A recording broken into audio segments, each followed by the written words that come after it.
E5 TV news కు స్వాగతం. ముందుగా హెడ్లైన్. 6 రోజులు భారీ వర్షాలు కురిసే అవకాశం ఉంది.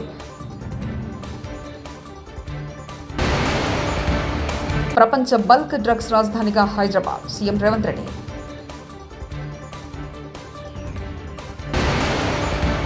చిన్నారికి నామకరణం చేసిన వైఎస్ జగన్.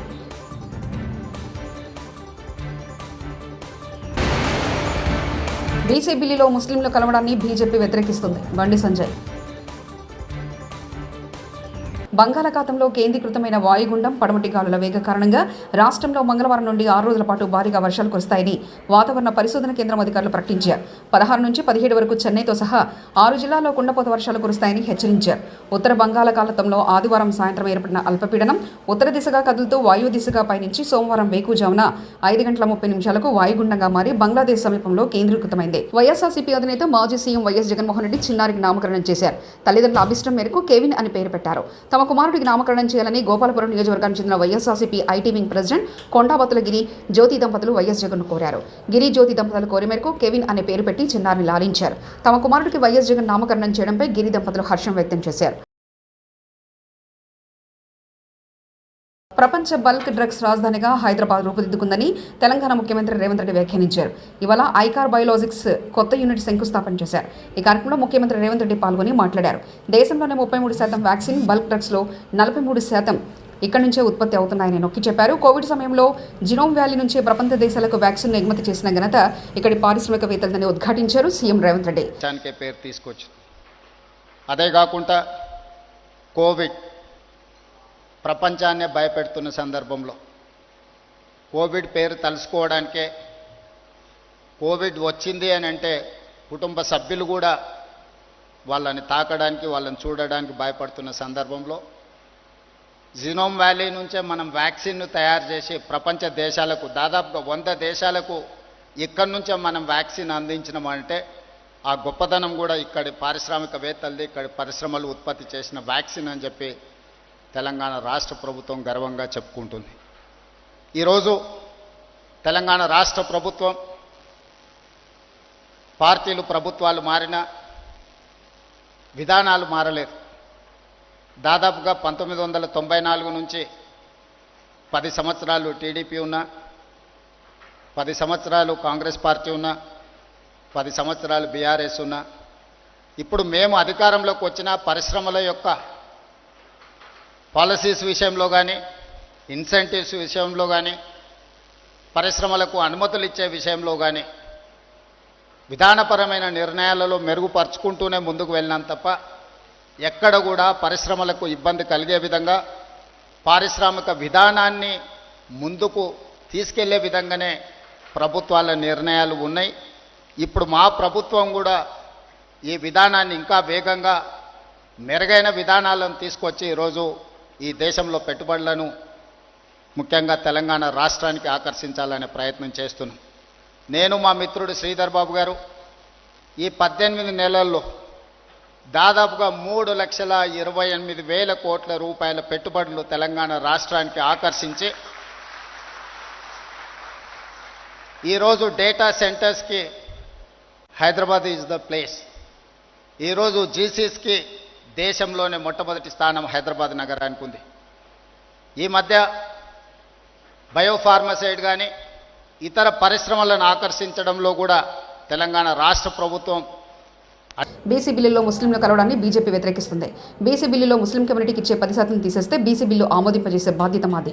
కేంద్ర మంత్రి బండి సంజయ్ ప్రైవేట్ పాఠశాలలో కనీసం డిగ్రీ కూడా లేని వాళ్ళు ఉపాధ్యాయులుగా ఉంటారు. కేంద్ర మంత్రి బండి సంజయ్ కొన్ని ప్రైవేట్ పాఠశాలలో కనీసం డిగ్రీలు ఉన్నాయి, కనీసం పీజీలు ఉన్నాయి, అర్హత లేకుండా కూడా ఇలా పాఠాలు చెప్పే పరిస్థితి వచ్చింది. అసెంబ్లీలో ఎట్టి పరిస్థితులు వ్యతిరేకిస్తాం. మేము ఢిల్లీలో నరేంద్ర మోడీ గారిని ఒప్పియాలంటే, పార్లమెంట్ ఆమోదించాలంటే, ఆర్డినెన్స్ తీసుకురావాలంటే, తెలంగాణ రాష్ట్రంలో నిజమైన బీసీలకు న్యాయం జరగాలని చెప్పి కాంగ్రెస్ పార్టీ ప్రభుత్వానికి చిత్తశుద్ధి ఉంటే 10% ముస్లిం తీసేయండి, బీసీలకు 42% ఇవ్వండి, దాన్ని ఆమోదించే బాధ్యత మేము తీసుకుంటాం. ఈ పద్ధతి మంచిది కాదు. దీన్ని భారతీయ జనతా పార్టీ బీసీ రిజర్వేషన్ను ఆర్డినెన్స్ తీసుకురావడాన్ని మేము వ్యతిరేకించాం. మీరు 10% ముస్లింలు కలిపి రిజర్వేషన్ ఆర్డినెన్స్ తీసుకొస్తే దాన్ని 100% మేము వ్యతిరేకిస్తాము. ఇది రాజ్యాంగానికి విరుద్ధము. మత ప్రాతిపదికన రిజర్వేషన్ను సుప్రీంకోర్టు కూడా కొట్టేసింది. ఇది రాజ్యాంగానికి విరుద్ధము. బాబాసాహెబ్ అంబేద్కర్ ఆలోచన విధానానికి విరుద్ధం. ఇది ఏమన్నా అంటే కేసీఆర్ను ఉరి తీయాలంటారు. ఆయనకు కాదు, నిన్ను ఉరి తీయాలి. రేవంత్ రెడ్డి ఎన్నికలు వస్తున్నాయంటే కేటీఆర్కు నోటీసులు ఇచ్చి డైవర్షన్ పాలిటిక్స్ చేస్తారు. గోదావరి జలాలు తెచ్చుడు అంత ఈజీ అనుకుంటున్నావా అని రేవంత్ రెడ్డి అంటున్నారు. మరి మేము తీసుకొచ్చాం కదా. అవును, గోదావరి జలాలు తెచ్చుడు ఓటుకు నోటు కేసులో సూట్ కేసు మోసినంత కష్టం అంటూ బీఆర్ఎస్ మాజీ ఎమ్మెల్యే ఘాదర్ కిషోర్ వ్యాఖ్యానించారు. భయం ఏమిటికి మరి నీకు? దేనికి? ప్రజా ఉద్యమాల్లో పనిచేసి, విప్లవోద్యమాల్లో పనిచేసి, తెలంగాణ ఉద్యమాల్లో పనిచేసి 10 సంవత్సరాలు ఉమ్మడి నల్గొండ జిల్లాను అభివృద్ధి పదంలో ముందుకు తీసుకుపోయి నికార్సైన మగపిని కలిగినటువంటి తెలంగాణ బిడ్డగా తెలంగాణ ఉద్యమంలో ఉన్నటువంటి జగదీష్ రెడ్డిని పట్టుకొని నీ ఇష్టం వచ్చిన మాట అయిపోయింది. ఇక లేదంటే కేటీఆర్ గారికి ఒక నోటీస్ ఇస్తా, మళ్ళీ ఇప్పుడు స్థానిక సంస్థల ఎన్నికలు వస్తున్నాయి కాబట్టి మళ్ళీ డైవర్షన్ పాలిటిక్స్ చేస్తా, మళ్ళీ పిలిపిస్తా, లేదంటే హరీష్ రావు గారి మీద చవాకులు వెళ్తా, లేదంటే కేసీఆర్ గారి గురించి ఉరి తీయాలి. కేసీఆర్ ఏందిరా? ఎవరిని ఉరి తీయాలి? నిన్ను కదరా ఉరి తీయాల్సింది. గోదావరి జలాలు వచ్చాడంటే అంత ఈజీ అనుకుంటున్నావా? సోడాలో నీళ్ళు కలిపినట్టు అంటుండు. మరి మేము తీసుకొచ్చినాం కదా, 5 సంవత్సరాలు ఇచ్చినాం కదా. మరి అంటే అంత కష్టమైన దాన్ని మేము చేసినా నువ్వు ఒప్పుకుంటున్నట్టే కదా. వాస్తవమే. మరి గోదావరి జలాలు తీసుకొచ్చి చాలా కష్టం. ఓటుకు నోటు కేసుకు సూట్ కేసు మోసినంత కష్టం, చాలా కష్టం ఉంటుంది తీసుకురావాలి. చంద్రబాబు కోసం బనకచెర్లకు అడ్డు రాకుండా ఉండడానికి కాళేశ్వరాన్ని వండబెడుతున్నారు. నీళ్ల విషయంలో రేవంత్ రెడ్డి మాట్లాడుతున్న ప్రతి అక్షరం చంద్రబాబు రాసి పంపించింది. నీ మంత్రులు నువ్వు వేలాది లారీలతో ఇసుక తవ్వడానికి నువ్వు ఇవాళ కాళేశ్వరం నీళ్లను ఇవ్వడం లేదు. మాజీ మంత్రి ఎమ్మెల్యే జగదీష్ రెడ్డి వచ్చే కమిషన్ ఏదైతే ఉంటుందో ఆనాటికి మనం గోదావరిలో ఇప్పటికే మనకు హక్కుగా ఇచ్చిన జీవోల ద్వారా ఇచ్చిన 960 టీఎంసీల నీళ్ళని మేము ఆల్రెడీ వాడుకుంటున్నాం. పై వచ్చే నీళ్ళలో కూడా మాకు ఇంకా అక్కర ఉంది, కొత్తగా ప్రాజెక్టులు మొదలుపెట్టుకుంది అని చెప్పి మనం చెప్పాల్సిన దాన్ని కాళేశ్వరం ద్వారానే 150 టీఎంసీల నీళ్ళు మేము వాడుతున్నామని చెప్పాల్సిన విషయాన్ని దాచిపెట్టి చంద్రబాబుకు కావాల్సిన పద్ధతుల్లో, బనకచెర్లకు కావాల్సిన పద్ధతుల్లో నువ్వు యాక్షన్ చేస్తూ ఉన్నావు. ప్రతి అక్షరం నీళ్ళ విషయంలో నువ్వు మాట్లాడుతున్న ప్రతి అక్షరం చంద్రబాబు రాసి పంపిందే. చంద్రబాబు ఏజెంటు ఇక్కడ ఉన్న ఆదిత్యనాథ్ దాస్ ద్వారా రాసిచ్చిన స్క్రిప్టులు చదువుతూ తెలంగాణ రైతులు పెట్టిన భిక్ష నీ పదవి, దాన్ని ఉపయోగించుకొని అదే రైతాంగానికి ద్రోహం చేస్తున్నావు. దానికి తోడు స్వామి కార్యం స్వకార్యం అన్నట్టు వేలాది లారీలను పెట్టి ఇసుక తోడుతున్న తొడేళ్ళు అక్కడ దుర్మార్గంగా కోట్లాది రూపాయలు సంపాదించుకోవడానికి నీవు, నీ మంత్రులు, నీ మంది మార్బలం చేసే దుర్మార్గం కొరకు కాళేశ్వరం నీళ్ళని ఇవ్వటం లేదు. ఇవాళ నువ్వు కేవలం చంద్రబాబు డైరెక్షన్లో బనకచెర్లకు అడ్డు రాకుండా ఉండడం కొరకు మాత్రమే కాళేశ్వరాన్ని బండబెడుతున్నావు.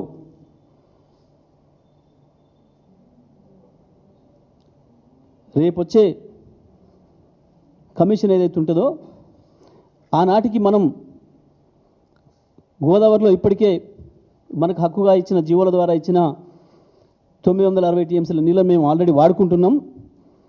పై వచ్చే నీళ్ళలో కూడా మాకు ఇంకా అక్కర ఉంది, కొత్తగా ప్రాజెక్టులు మొదలుపెట్టుకుంది అని చెప్పి మనం చెప్పాల్సిన దాన్ని కాళేశ్వరం ద్వారానే 150 టీఎంసీల నీళ్ళు మేము వాడుతున్నామని చెప్పాల్సిన విషయాన్ని దాచిపెట్టి చంద్రబాబుకు కావాల్సిన పద్ధతుల్లో, బనకచెర్లకు కావాల్సిన పద్ధతుల్లో నువ్వు యాక్షన్ చేస్తూ ఉన్నావు. ప్రతి అక్షరం నీళ్ళ విషయంలో నువ్వు మాట్లాడుతున్న ప్రతి అక్షరం చంద్రబాబు రాసి పంపిందే. చంద్రబాబు ఏజెంటు ఇక్కడ ఉన్న ఆదిత్యనాథ్ దాస్ ద్వారా రాసిచ్చిన స్క్రిప్టులు చదువుతూ తెలంగాణ రైతులు పెట్టిన భిక్ష నీ పదవి, దాన్ని ఉపయోగించుకొని అదే రైతాంగానికి ద్రోహం చేస్తున్నావు. దానికి తోడు స్వామి కార్యం స్వకార్యం అన్నట్టు వేలాది లారీలను పెట్టి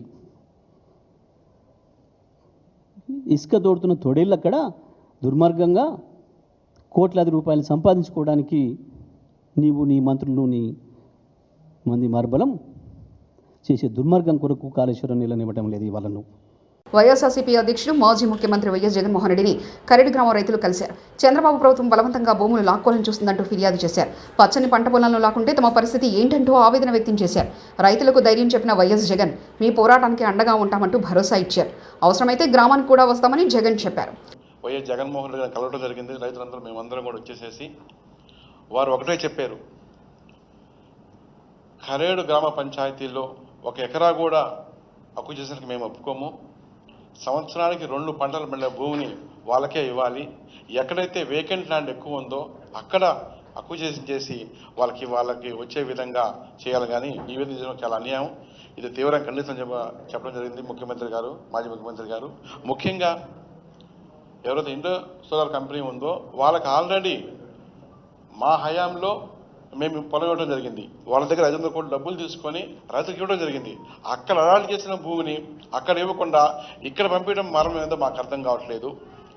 దాని మీద కూడా మాట్లాడటం జరిగింది.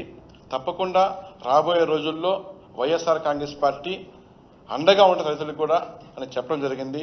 దాన్ని ఉద్దేశించి రైతులందరూ కూడా మాట్లాడటం జరుగుతుంది. మిరియం శ్రీనివాసులు ఈ రోజున ప్రతిపక్ష నేత గౌరవనీయులు జగన్మోహన్ రెడ్డి గారిని రైతు బృందం కలవటం, మాకు పూర్తి సహాయ సహకారాలు అందించాలని, మా భూములపై రాష్ట్ర ప్రభుత్వం కన్నేసిందని, మా భూముల్లో ఏమన్నా నిధులు నిక్షేపాలు ఏమన్నా ఉంటే కావాలని అదే భూములు కావాలని పట్టుబడుతున్నారో ఏంటోననేటువంటిది కూడా మేము జగన్మోహన్ రెడ్డి గారికి తెలియపరిచాం. అయితే జగన్మోహన్ రెడ్డి గారు స్పష్టంగా ఏం చెప్పారంటే, చింతామోహన్ కేంద్ర మాజీ మంత్రి, కాంగ్రెస్ పార్టీ సీనియర్ నాయకులు సంచలన వ్యాఖ్యలు. తిరుపతి గురించి మాట్లాడడానికి బండి సంజయ్ ఎవరు? 1000 మంది అన్యమతస్తులు ఉన్నారని బండి సంజయ్ చెప్తున్నారు. మీ లెక్క తప్పు. తిరుమల కొండపై 5000 మంది అన్యమతస్తులు ఉన్నారు. వాళ్ళెవరు, ఏం పనిచేస్తున్నారు మీకు తెలుసా? తిరుమల కొండకు వస్తున్న భక్తుల మలమూత్రాలను ప్రతిరోజు శుభ్రం చేస్తున్నారు. పొట్టకుట్టి కోసం 10-12 వేల రూపాయలకు పనిచేస్తున్నారు. ప్రతి ఆదివారం చర్చికి పోతున్నారు. వాళ్ళ ఇళ్లలో బైబిల్ ఉంది. మలమూత్రాలను కడిగి శుభ్రం చేస్తున్న 5000 మంది కార్మికులకు తీసేసే దమ్ము నీకుందా? బాధ్యతతో ఉండాల్సిన అవసరం ఉంది. గుర్తు చేస్తున్నా, నేను దాదాపు 50 సంవత్సరాల్లో 20 మంది ఈవోలను చూస్తుంటాను. నిన్ను ఇప్పటిదాకా చూడలేదు. వచ్చి 1 సంవత్సరం పైన అవుతాం. అది ముఖ్యంగా టీటీవీ అర్చకులకు మేము ఇళ్ల స్థలాలు ఇవ్వాలని డిమాండ్ చేస్తున్నాం. అలిపిరి దగ్గర దాదాపుగా సంవత్సరం పైన డిమాండ్ చేస్తున్నాం. చంద్రబాబు నాయుడు ఇది నీకు తప్పదు, నేను చెప్తున్నాను. అర్చకులకి ఖచ్చితంగా వెంటనే 1 నెల లోపల 5 సెంట్లు అలిపిరి దగ్గర ఇచ్చాయి. తర్వాత మళ్ళీ ఆలోచిద్దాం. దాదాపు 1000 మైళ్ళు ఉండాలి వాళ్ళకి ఇచ్చేయి ముందు. తప్పదు చంద్రబాబు నాయుడు గారు, మీరు ఆలోచించండి. మీకు ఇది బాధ్యతగా మీకు చెప్తున్నాను. రెండో విషయం, బండి సంజయ్. ఏంది ఆ బండి సంజయ్? ఎవరి అబ్బాయి? ఏంది తిరుపతి గురించి మాట్లాడేదానికి? ఎవరి అబ్బాయి? 1000 మంది ఉన్నారంటున్నాడు అన్ని మతస్థులు. 1000 మంది కాదు, 5000 మంది ఉన్నారు. ఏం చేస్తావో చేసుకో. 5000 మంది ఉన్నారు అన్ని మతస్థులు. ఎవరు వాళ్ళు?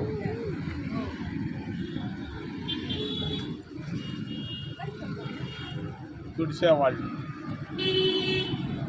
మీరు పోసే ఒంటేలు కడిగేవాళ్ళు, మీరు అక్కడ చేస్తున్నటువంటి మలమూత్రాలను కడిగేవాళ్ళు 5000 మంది ప్రతిరోజు కష్టానికి, నష్టానికి, ఆరోగ్యానికి అన్నిటినీ తల వంచి చేసుకుంటున్నారు. పొట్ట కూటి కొరకు అన్యమతస్తులు ఉన్నారు.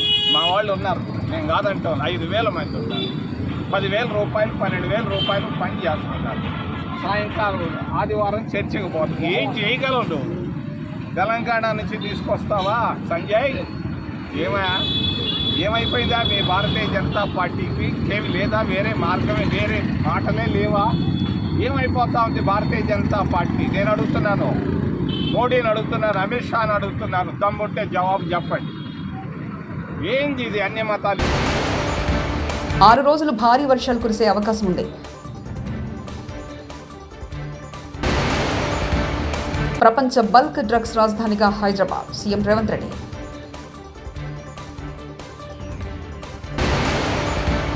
చిన్నారికి నామకరణం చేసిన వైఎస్ జగన్.